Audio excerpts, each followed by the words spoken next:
greenish color. People could swim in it. People could fish in it. All around beautiful. But then what happened? Well, industrialization happened. And although it brings a lot of good, it improves your life quality, it creates a lot of jobs, it also destroyed the environment in unimaginable ways. And from this very early experience, I started reading up more and more into this pollution, what caused it, what are the effects of it. And as I get older, my knowledge in this subject become larger. And I learned that all of these pollution accumulate and become a very big worldwide problem, and that is climate change. Now, some people would say that climate change doesn't affect them, and therefore they do not care about it. Well, I can't speak for everyone in the world because I've never set foot outside of Vietnam, but I can't speak for my own country. According to several research papers that I've read, Vietnam is always ranked in the top 10 countries that are most affected by climate change, in economics mainly. Farmers are losing land, and they're not producing as much as they want to. This is very bad. What happens when a farmer can't support his family? He's going to have to find something else to do. He's going to go to the city, and then he's going to find out that in the city, it's even harder for you to get a job. And then what is he going to do? He's going to resort to crime, to stealing, to theft, in order to support his family. And it's not good for people.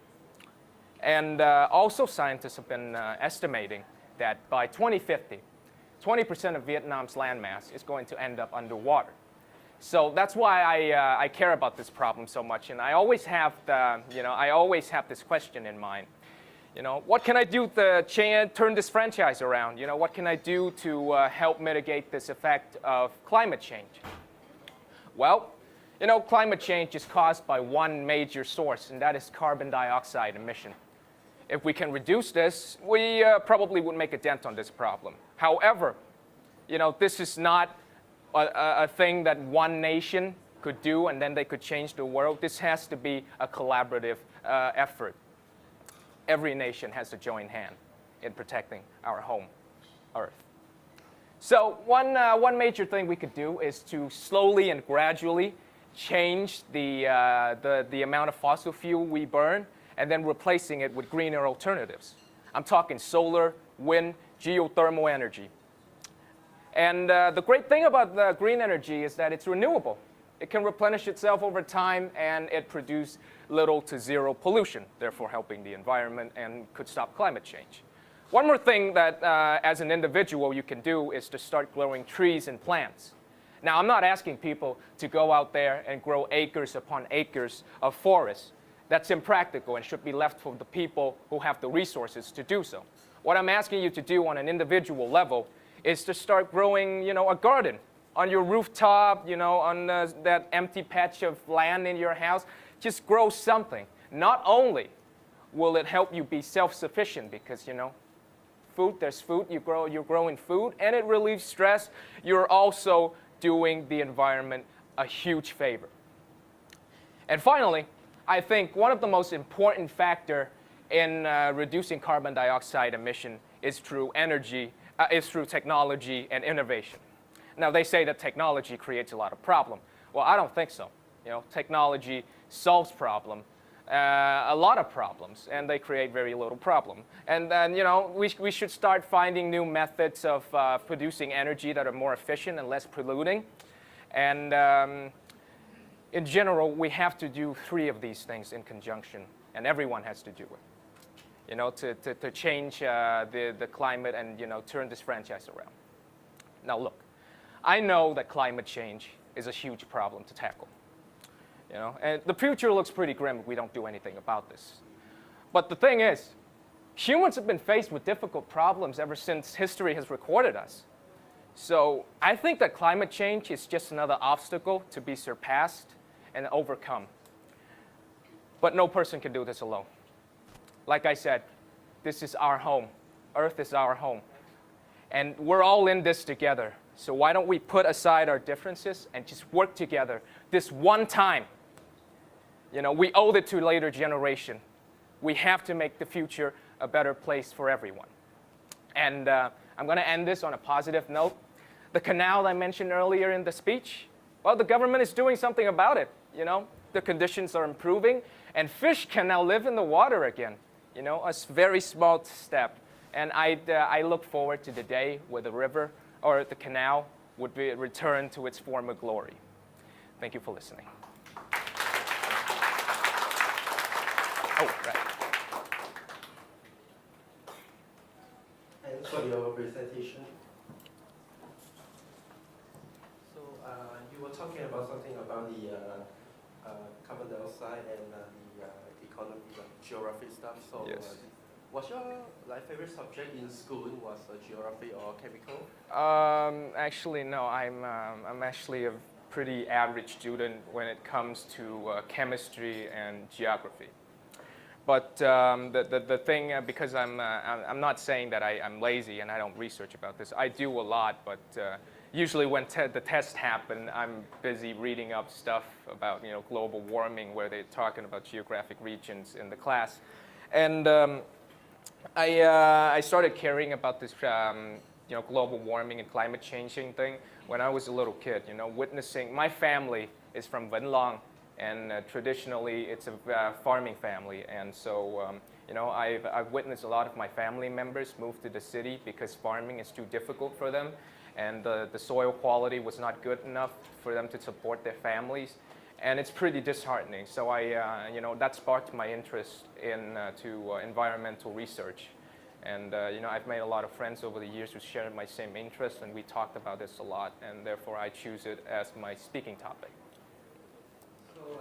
Which country in the world, in your opinion, is doing the best in protecting the environment and global warming? Well, personally, I think that most of Europe is doing a pretty good job at protecting the environment, mainly because they got the infrastructure to do so. And most of Europe is, inner Europe is landlocked countries. So one thing is that they're not affected by climate change that much. And second of all, they have the technology and the infrastructure to mitigate the effects better than developing countries. So you are good at biochemistry? No, I'm just an average student. Average student. No, actually my major, which subject are you good at? The best subject, obviously, because I'm speaking English right now. My best subject is English, and pretty much nothing else really. I'm an average in all 12 other subjects in my school, and that's also the reason why if I fail in getting into law school, I'm going to go do stand-up, because stand-up is not very popular in Vietnam, so you have to go to some clubs, and then you have to speak English and make jokes. Like I know in Vietnam there are not too many regulations about the protecting environment. So if you have a chance or condition, so what do you want to make a new regulation about protecting environment? Well, definitely, I'm going to find the people who destroy the environment very heavily, because you have to intimidate the other people into complying with your laws and regulation, and I think that I'm not a very good lawmaker, but I'm very good at enforcing law. Thanks for your sharing. Thank you. So please welcome the final candidate. How did I do? How did I do? Mr. Nguyễn Minh Quân. Very natural. Lát nữa mình nói rồi bạn hãy bấm nha. Good morning. Good morning. So can you introduce a little bit about yourself? So it's okay. So my name is Nguyễn Minh Quân, and I'm student in University of Education. My major is English. I train to be an English teacher in the future. Okay. So I think it's the reasonable topic for you today. So My topic today would definitely be about education. yeah. And I even have my title. The title would be At This Moment. Okay, good.